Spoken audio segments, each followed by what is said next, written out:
It was completely unexpected. I had just returned home from a hard day at work, expecting to find my wife Nancy in the kitchen preparing dinner. Nancy worked but came home at 5, and I didn't come home until 6 or so.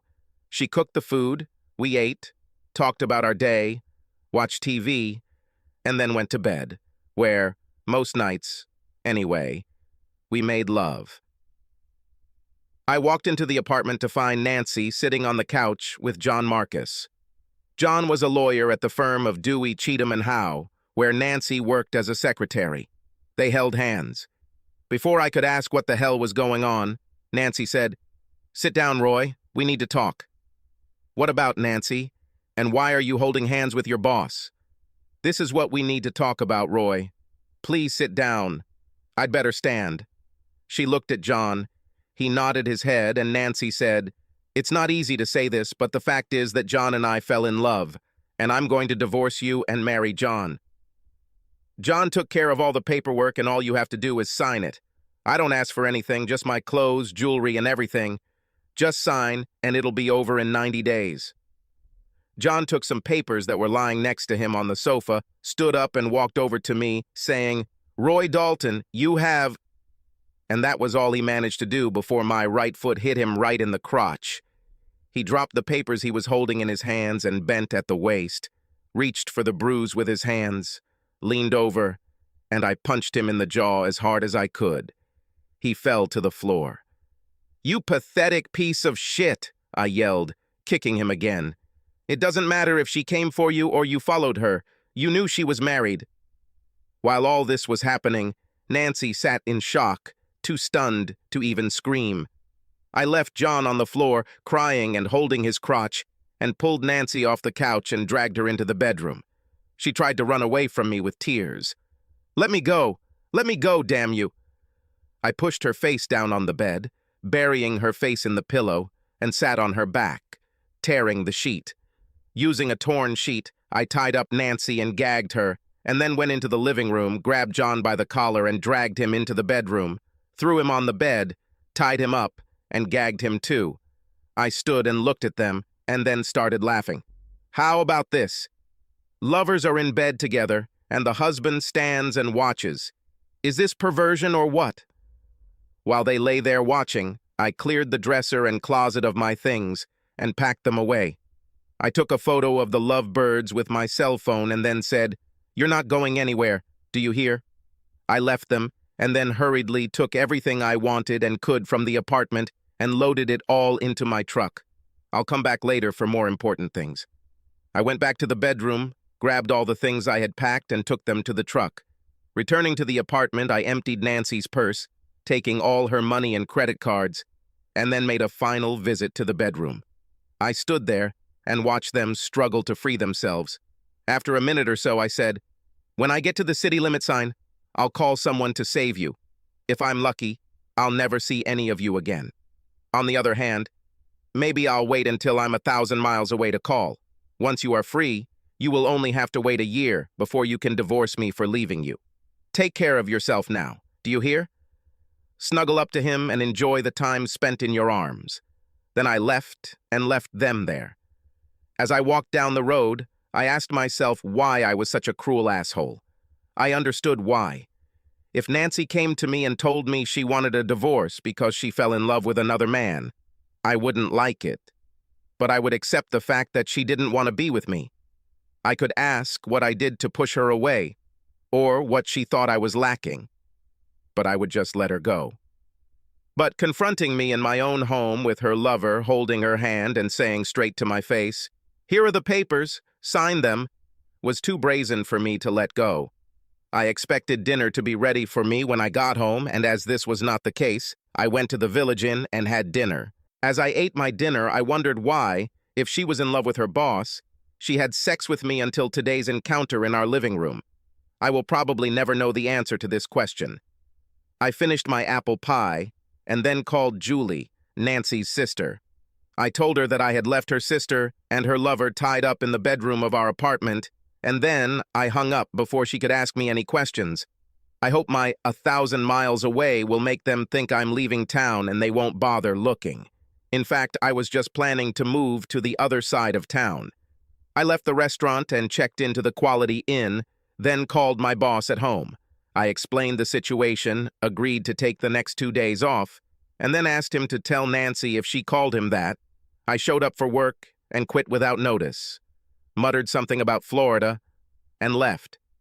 He said he would do it and then said, "You do realize that if you stay here, she will eventually see you somewhere, or someone who knows you might mention that they saw you, right?" "Yes, but I'm only doing this to stall for time. It might only take a day or two, but I'll take what I can get." I went to the bank first thing in the morning, only to find out that Nancy had lied to me. All she needed were her clothes, personal items, and all. I discovered that Nancy had been there the day before and had withdrawn half of the checking and savings accounts. I checked the safe deposit box and found that she had apparently forgotten about it. There were 6 certificates of deposit. Each cost $12,000. They were supposed to be the down payment on the house. We each put 10% of our net pay into savings, and then when we saved $12,000, we bought a certificate. But what really should have pissed her off was the box that was also in the cell. There was jewelry in the box. They belonged to her great-great-grandmother and were passed down through generations, and Nancy received them when her mother died of cancer. They were valued at $82,000. Jewelry was a bone of contention between Nancy and her sister Julie. Julie always claimed that she should have gotten half, and Nancy always claimed that it was hers since it was the firstborn, and would, in turn, go to her future daughter. Nancy must be very, very angry when she remembers the box and opens it and finds it empty. I took the jewelry before Nancy discovered it was missing, and after letting her be a little nervous, I would give the jewelry to Julie afterwards. In the morning, I rented an SUV and waited until Nancy left for work, then popped into the apartment to pick up the heavy items I needed. My key didn't work, and I cursed myself for not waiting until all the hardware stores closed before calling Julie. But my name was on the lease, and I had not been served with a restraining order, at least not yet, so I had a right to be in the home. It wasn't that difficult to get inside. I would have to pay the property management company, whatever it cost, to fix or replace the door, but that was the least of my problems at the time. I took everything I wanted out of the house in 45 minutes and hid it in storage an hour later. While at the apartment, I used the phone to cancel our joint credit cards, called Megan at the property management company about the door, and told her I would call back in a couple of days and arrange payment. I had known Megan for years, so when she asked what happened, I told her the whole story. She laughed and said, "Really? Did you leave them in bed together? It frees you up for me." "What about Mike?" "He pulled the same shit Nancy did. Contacted some slut he was working with and told me he loved her more than me. Do you have my home number? When you feel ready, don't be afraid to call." "Thank you, Meg. We'll talk to you later." I went to the library and looked through half a dozen books. My plan was to hide and do nothing but work during the day and read in the evening. If I'm barely out and about, there's little chance Nancy will notice me looking for me. I couldn't afford to stay in a motel for too long, so I called Megan and she pointed me to an apartment complex on the other side of town. She took care of me and called the apartment manager. I knew I was taking a risk by staying in the city. In some of my conversations with Nancy, when she was talking about her work and the people she worked with, she mentioned that Marcus was approaching a partnership, and I was betting that Marcus would want to avoid the scandal that could happen if he put forward assault charges against me. First, it could cost him the partnership he was hoping for because it would reveal that he was involved with a married employee. I'm sure he wouldn't want the partners in his law firm to come down on him because of the potential negative publicity. I also thought he would talk Nancy out of filing spousal abuse charges for the same reason. Within 3 days, I moved into my new apartment. When I got to work, my boss told me that Nancy called and that he told her about my move to Florida. He said she exclaimed, "Damn!" and hung up. I couldn't help laughing when I heard this. Around 11, I called Megan and asked how much I owed on the door, but it turned out that Nancy took care of it. Then Megan asked me where we were going on our first date. I explained my plan for Nancy, and Megan laughed and said I was evil. Then she said, "You can come over to my place for dinner, and we can talk about old times. This way you won't glow, and she won't have the slightest chance of seeing you. At what time? Say, at 6? As I drove to see Megan, I thought about her and how long I've known her. We dated off and on throughout high school and almost reached the stage of being in a permanent relationship. Before we could move to the next level, her father got promoted and the family moved. I didn't know she was back in town until the day I walked into the manager's office to sign the lease. But by then, I was already married to Nancy. I showed up at her apartment on time, sat down at the kitchen table, and we talked while she finished cooking dinner. She told me all about her move to Colorado when her dad got promoted and how she hoped she could someday move back there.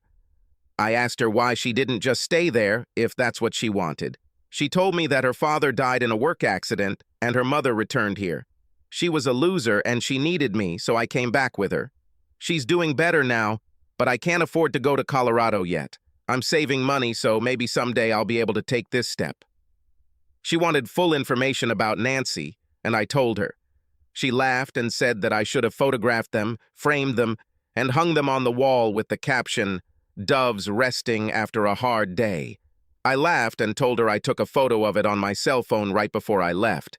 She looked and laughed out loud. We had a nice time, and I offered to return the favor and invite her to dinner with me the next night. She said she would be happy to come. The next night, I had dinner with Megan, and after eating, we sat on the couch and watched a movie. About halfway through the movie, I discovered that we were holding hands, and I have no idea how or even when it happened. I looked at her and found that she was looking at me. Have you ever wondered how things would have turned out for us if my father hadn't moved you to Colorado? A day after I saw you, when I came to sign the lease agreement for our apartment. Do you want to know if anything has been preserved? I'd love to, but not before I get rid of Nancy. Why wait? If you're done with her, you're done with her. Maybe, but I'm still married. Vows and all that stuff. But she broke her vows and freed you. Good idea, but I'm not in that mood. Once I am officially served, I sign the papers and send them back. I will consider myself free from my vows. But it won't be easy. I loved that stupid bitch and thought she loved me. Although some people can turn off love as easily as turning off a light, I'm not like that. It will take me a little time to recover from Nancy. I have 8 years left to bury what I thought were pretty good years. It won't be easy for me. I think the first step is to get all the legal issues out of the way. How long will it take? The paperwork is already done, so I guess all I have to do is make myself available so I can be served. I think the easiest way would be to just go to the office where she works, but I don't want to do that, although I'm looking forward to it. And there's really nowhere to rush. We need to get to know each other again. 12 years have passed since we broke up, and now we are different people. And there's a pretty big elephant in the room. I was head over heels in love with Nancy and thought we had a great marriage until she ambushed me that night with her boss. Do you want to know what the trick is? The night before she ambushed me, we made love 3 times. 3 times, and she did it knowing what she was going to do to me the next day. She even kissed me goodbye and wished me a good day as I left for work that morning. Enough about this. I decided I wasn't going to hide from Nancy. Let her find me. So what would you like to do on our first date? Depends on when. Dinner and dancing if it's on the weekend. Dinner and a movie if it's midweek. Okay, how about dinner and a movie on Wednesday, and dinner and dancing on Saturday? I'm fine with that. But what are we going to do on Friday? We can talk about this on Wednesday.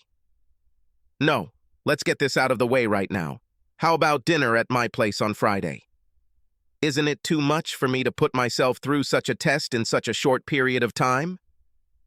If everything goes my way, I'll still take all your time. Then we will meet on Friday. Wednesday's date went well, and I got a nice kiss when I drove Megan home at the end of the date. Since I changed my mind about hiding from Nancy, I showed up at the bowling alley on Thursday. As luck would have it, that Thursday night, my team met with a team that included Nancy's colleague. I asked Melissa if she had any idea how long Nancy's affair with her boss lasted, and I could see in her face that she knew, but she said, "I have no idea what you're talking about." "You don't have to hide it, Melissa. Nancy and Marcus have already amazed me with this. Nancy wants to get a divorce so she can marry him. I'm just curious how long she's been fooling me. I never had a clue until she hit me with it. Maybe 8 months. We all think she's crazy for giving up on you for that dirty bag. Is it true that you kicked him in the crotch?" I just smiled, but didn't answer. Melissa asked if I was going to fight the divorce, and I told her no. Why should I fight to keep someone who doesn't want me? When this is all over, is there a chance that I could be on the list when you go searching again? I'll keep you in mind, but I'm afraid it takes time, and I can't imagine a beauty like you will still be around when the dust finally settles. They say that good things are worth waiting for. Do you think you could work with Nancy if we were to meet? I bet it would be fun to watch her eat her heart out. It won't take her too long to find out what a piece of shit Marcus is, and that she definitely screwed up by leaving you for someone like him. I hope you're right. I'd love to see this. It was a good evening as far as I was concerned. The team won 2 of 3 games, and I hit the jackpot with 217 in the second game, and my ego was boosted by a real hottie taking an interest in me. My Friday date with Megan went well. Saturday, not so good. After dinner at Duke's Steakhouse, we went to Buckskins for a dance. Buckskins was a country western venue where the band performed on the weekends. The band that night was Carlos Washington, and I was on the dance floor doing the cowboy cha-cha with Megan when Julie Myers, Nancy's sister, came in with her current boyfriend and another guy I didn't know, and they took the table next to ours. That wasn't the worst part. The worst part was that as soon as they sat down, Nancy joined them. I've already decided not to hide the fact that I'm in town, but the table next to me and my date. And where was John? Has she already left him? I assumed that the unknown guy was her escort for the evening. I warned Megan about what we were about to face, and she laughed and said, "Oh my God, this evening will be remembered." The music ended, and we headed to our table. Nancy had her back to us, but Julie was facing us, and I saw the surprise on her face as we walked up to our table and sat down. Apparently, she decided not to tell Nancy about this, since Nancy never turned around. I had already decided to pay our bill and leave. The next tune was a waltz, and Julie and the other 3 stood up with her to go out onto the dance floor, and that's when Nancy saw me. I saw the shocked disbelief on her face, but her dance partner took her hand and led her to the dance floor. She didn't take her eyes off me while she danced. The song ended, and the band announced that they were going to take a break. All 4 of them returned to their table, and then Nancy decided to get angry with me. "Who is your friend, Roy?" she said with strong sarcasm on the word friend. "You, of course, remember Megan from the leasing office." She looked at Megan and asked, "Do you often date married men?" Megan laughed at her and said, "Only with those who are thrown away by stupid wives." Nancy got an annoyed look on her face at this answer, and then she said to me, "Why are you here, Roy? I thought you left town." "I'm here to drink and dance. Isn't that what people usually come here for? And obviously I'm here, otherwise you wouldn't be able to talk to me." "Where do you live?" "None of your damn business." "Are you still working for Stan?" "Why don't you go back to your group, Nan? I would like to spend some time with my partner." "Damn it, Roy. You know I don't like being called Nan." "Cool shit, Nan. After the crap you and your creepy boss pulled, I don't care what you like or don't like. Does John know you're seeing another man tonight? Maybe I should write him a few lines and let him know. This is wrong. I came here for a drink or two with Julie and Randy. I didn't know that Art would be with them." I called out to the next table. "Hey, Julie, is this Art's date with Nancy?" "I'm not going to get involved in this, Roy.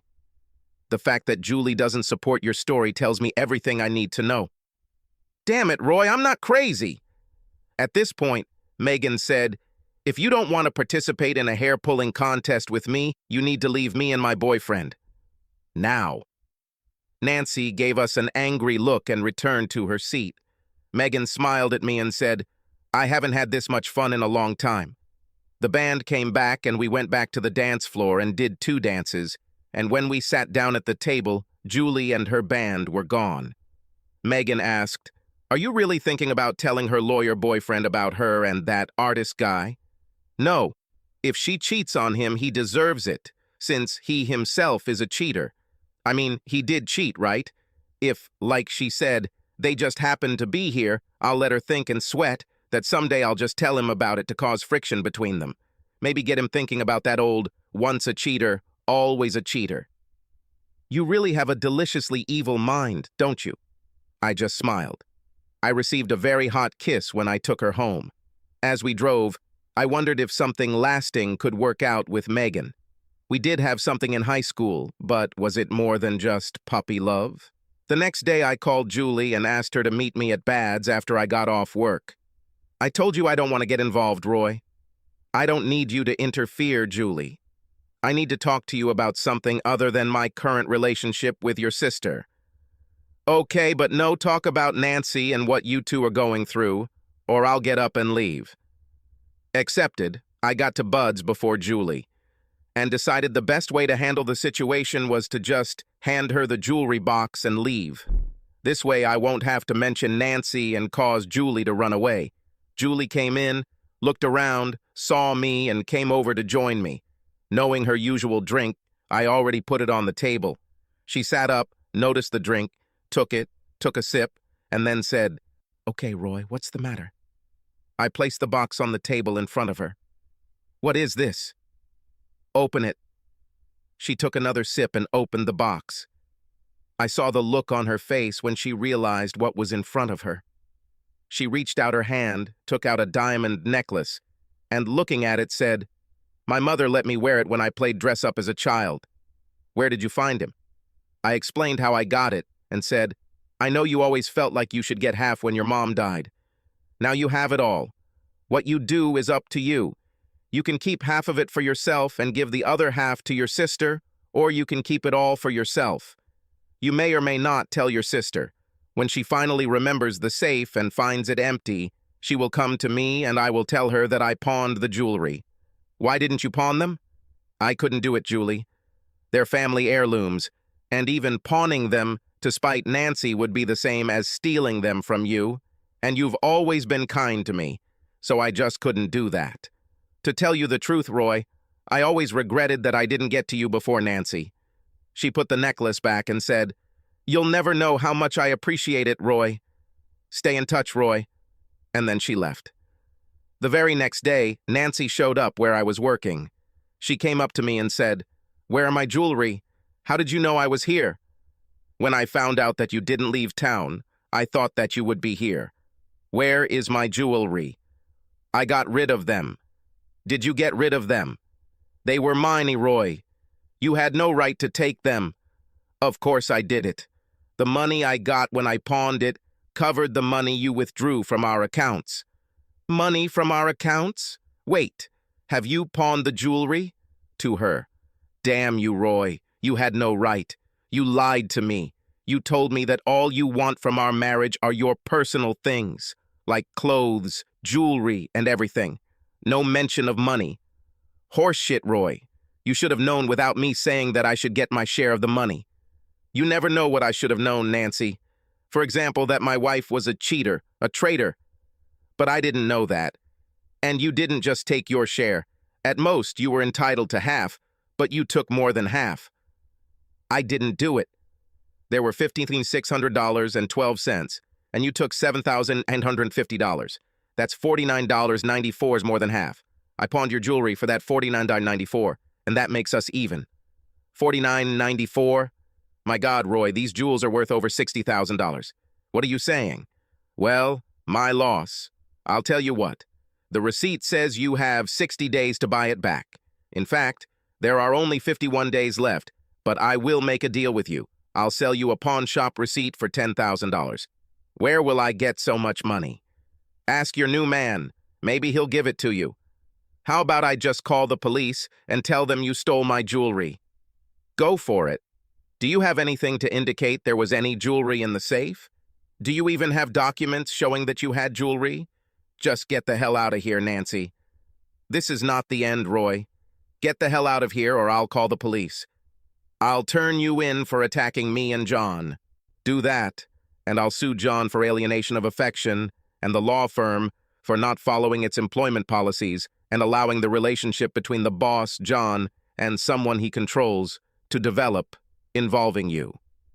Do you think John will ever become a partner in this? You better just get out of here, Nancy, and don't make me any more angry than you already are. And remember, if you had told me directly that you didn't love me anymore, it would have hurt me. But I would have just let you go, and we could have avoided all this drama. Now go. She took one look at me and left. Did I believe that she would lag behind? Of course not. I knew Nancy better than she thought, and she wasn't about to let it go. She'll try to find some way to get to me where I can't strike back. But I don't think she can do it. The next day, a man came to work and asked the secretary to call me. I walked to the front of the building, and Sally, the secretary, pointed to a man reading one of the many award plaques on the wall. I approached him and asked what I could do for him. "Roy Dalton? It's me." He handed me an envelope and said, "You have been served. Good luck." I opened the envelope and read the papers. They were pretty straightforward. It says almost exactly what Nancy says they would have said the night they ambushed me. She didn't even ask for alimony. I signed them, put them in a stamped envelope, and dropped them into the outgoing mail tray on Sally's desk. She asked, "Are you getting a divorce?" "Looks like it. Put my name on the list when you get ready to search again." "Are you serious?" "Absolutely." I wondered what other women saw in me that Nancy didn't. First Megan, then Melissa, and now Sally. Showing interest in me was a pretty good balm for my bruised ego. I called Megan and told her that I had been served and that as far as I was concerned, I was released from my vows. She would really like to invite me over the next evening for a celebration dinner, and I told her it was a date. I was sitting at home eating dinner, watching TV when Julie called. "You are an evil man, Roy Dalton." "Who am I?" "I spent the last half hour listening to my sister cry because of what you did to her jewelry." She asked John for the $10,000 she needed to redeem the pawn shop receipt, but he told her he didn't have it and wouldn't have it until the next quarterly bonus payment, which was more than 2 months away. She was in tears. She only had 50 days to redeem them, and she didn't know what she could do. I took pity on her and told her that I had them and that I would give them to her, but I would keep the necklace. She grabbed onto it. So thanks to you, I have my necklace and my sister's eternal gratitude. Remember what I told you, Roy. Keep in touch, do you hear? Okay, sweetie. Whether I did it or not was largely up to Megan. Yes, we did have something going on at school, but was it just teenage awkwardness? When I arrived, she was wearing a very revealing dress and sexy high heels. The table was set, there were lighted candles, a bottle of wine, and 2 glasses on it. "Your timing is perfect," she said. "Dinner is ready, and if you pour some wine, I will bring it to the table." She served dinner, sat down, took her glass of wine, and said, "I propose a toast. To new beginnings." I raised my glass. Without a doubt. The dinner was great, and the only thing missing was the romantic music in the background. Megan gave no hint at all about how she expected the evening to be spent. "Dessert will be served in the bedroom," she said when we finished dinner. As we undressed, she said, "This is what I wanted all these years, before Dad was promoted." This was the first time I saw her naked. She was an extremely sexy woman. During that night, we tried different positions and reached the finish line several times. We fell asleep together, and from that night, we were practically a couple. I say mostly because there were things we couldn't do, because even though I felt like I was single since I was served, I was still technically married. Megan and I actually ran into Nancy a couple of times when we went out drinking, dancing, or just out for dinner. Nancy kept her distance, although her expression was slightly hostile. A week after my divorce was final, I knelt in front of Megan and asked her to marry me. I was in the basement working on a cradle I was building for the twins. who would be joining us in about 3 months when the basement door opened and my wife said to me, "He's here, honey." I put away my tools, vacuumed up the sawdust, washed my hands, and then headed upstairs to have dinner with my father-in-law. When I entered the living room, he was sitting on the sofa, and I saw that his wife had already brought him a drink.